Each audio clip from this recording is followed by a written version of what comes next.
Hello, dear friends. How are you? I am fine, and today we are going to discuss this chapter. Let's start.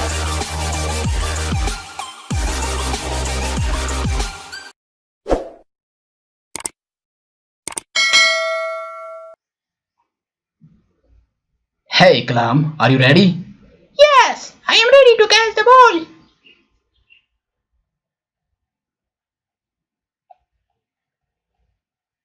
The ball is thrown by the first boy, and after reflection, the second boy catch. Wow, मैंने तो catch कर लिया. This process is repeated. This is the reflection. इसे reflex कहेंगे.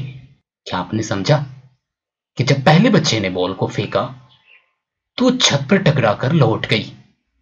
इसे reflection कहते हैं बच्चों. इसे परावर्तन कहा जाता है. जब पहले बच्चे को मैंने आगे भेज दिया और इसे कहा कि बॉल को फिर से फेंको, क्या कलाम बॉल पकड़ पाएगा? Hey Kalam, I am throwing. मैंने बच्चे को आगे शिफ्ट होने को कहा. जब बच्चा आगे शिफ्ट हो जाता है और इसे फेंकने का कोशिश करता है तो क्या दूसरा बच्चा बॉल को कैच कर पाएगा? या ध्यान देने वाली बात है बच्चों, जो पहला बॉय जो लेफ्ट साइड है वो तो शिफ्ट हो गया, लेकिन दूसरा बॉय शिफ्ट नहीं हुआ. क्या वो बॉल को कैच कर पाएगा? चलिए देखते हैं. The ball is throne by the first boy. ये क्या? मैंने तो बॉल को पकड़ नहीं पाया. जब पहले बच्चे ने बॉल को फेंका तो दूसरे बच्चे ने उस बॉल को कैच नहीं कर पाया. ऐसा इसलिए क्योंकि पहला बच्चा आगे की तरफ शिफ्ट कर गया था. ऐसा इसलिए क्योंकि पहला बच्चा राइट साइड शिफ्ट किया, बट दूसरा बच्चा पीछे की तरफ शिफ्ट नहीं हुआ. अगर वो पीछे की तरफ शिफ्ट हो पाता तो क्या इस बॉल को कैच कर पाता? ऑफ कोर्स, बेशक वो बॉल को कैच कर पाएगा. Hey Kalam, please shift backward to catch the ball. Okay. Wow, मैंने तो गेंद को पकड़ लिया. प्यारे बच्चों, इस घटना को रिफ्लेक्शन कहते हैं. This phenomena is called reflection.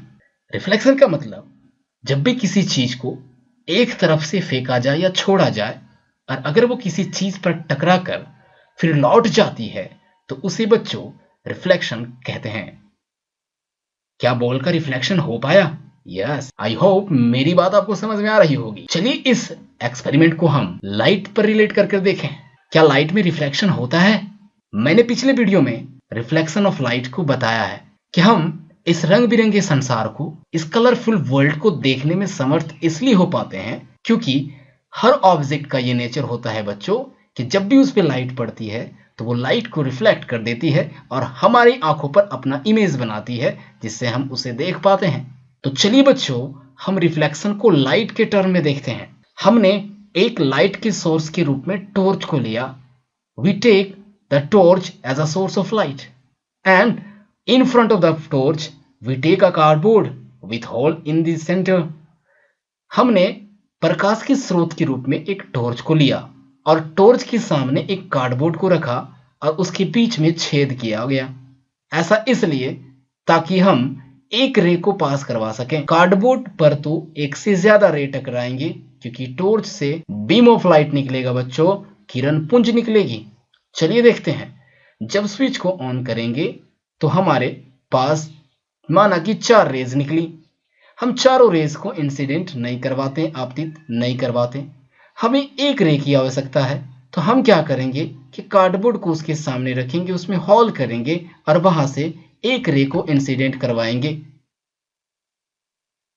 This रे इज कॉल्ड इंसिडेंट रे. ये जो किरण है बच्चों उसको आपतित किरण कहेंगे. ऐसी किरण जो प्रकाश के स्रोत से आती हो उसे आपतित किरण कहते हैं. सरल भाषा में आने वाली किरण आपतित किरण. Okay, and it gets reflected. और अब ये परावर्तित हो जाएगी जिसे परावर्तित किरण कहेंगे बच्चों. जिस तरह से गेंद टकराकर लौट रही थी, लाइट भी इसी तरह से मिरर पर पड़ने के बाद, रिफ्लेक्टिंग सरफेस पर पड़ने के बाद टकराकर लौट जाएगी. फिर से इसको रिपीट करते बच्चों. आइए repeating this process. When we switched on the torch, a ray of light incident through the cardboard, that is called incident ray, and gets reflected and the point on the incident ray falls, that is called incident point, and we take a normal at the point of incidence. प्यारे बच्चों, जो प्रकाश के स्रोत से किरण जाएगी उसे आपतित किरण, और जिस बिंदु पर पड़ेगी उसको आपतन बिंदु, और आपतन बिंदु पर एक लंबवत डाला जाता है। क्यों डाला जाता है बच्चों, इसको हम बाद में जानेंगे। अब ये प्रकाश रिफ्लेक्ट कर जाएगी, ठीक है, जिसको हम रिफ्लेक्टेड रे कहेंगे बच्चों। और आपतित किरण और अभिलंब के बीच का जो एंगल बनेगा बच्चों, उसे कहेंगे आपतन कोण। The angle between incident ray and the normal is called angle of incidence, and the angle between normal and reflected ray is called angle of reflection. परावर्तित किरण और अभिलंब के बीच बने कोण को क्या कहते हैं बच्चों, परावर्तन कोण कहते हैं। चलिए आगे देखते हैं। दिस इज इंसिडेंट रे, ये आपतित किरण, और ये परावर्तित किरण यानी रिफ्लेक्टेड रे, और ये हमारा नॉर्मल।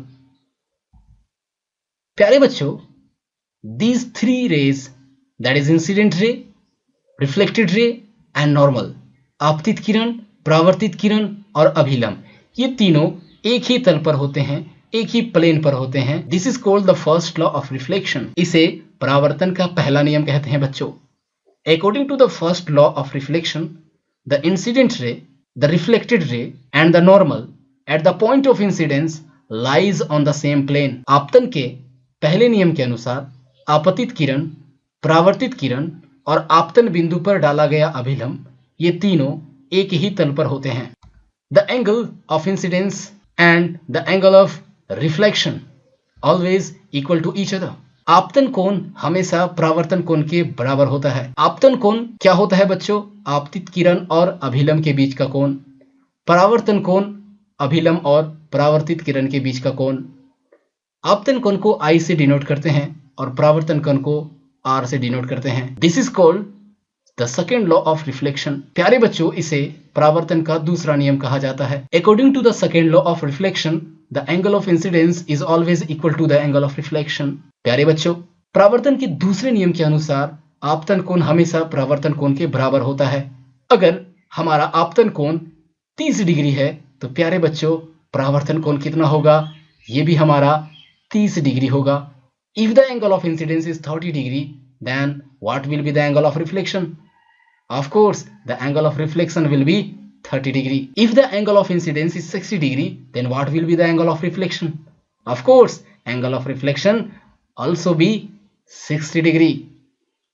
निसंदेह बच्चों, अगर आपतन कोण 60 डिग्री है तो परावर्तन कोण भी हमारा 60 डिग्री होगा।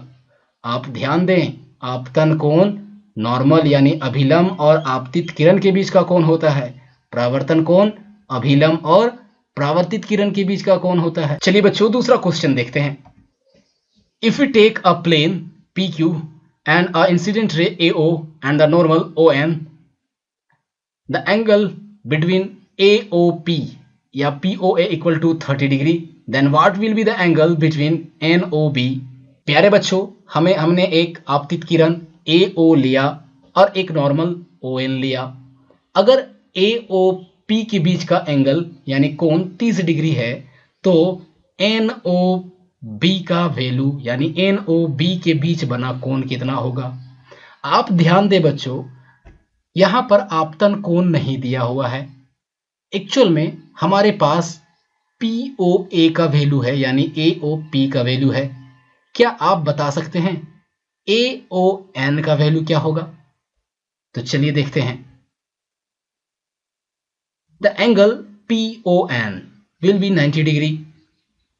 PON एक L शेप का है, इसलिए इसके बीच का एंगल यानी इसके बीच का कोण जो होगा बच्चों 90 डिग्री होगा।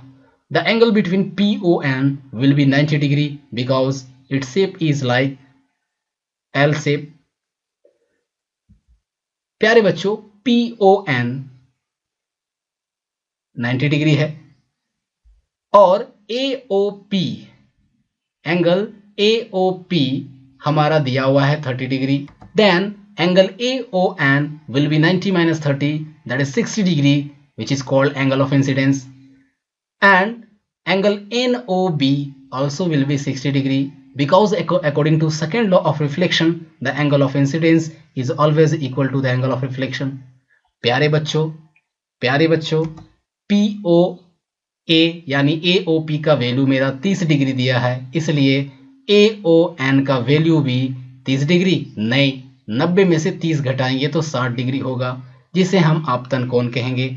अगर आपतन कोण 60 डिग्री तो परावर्तन कोण भी 60 डिग्री होगा।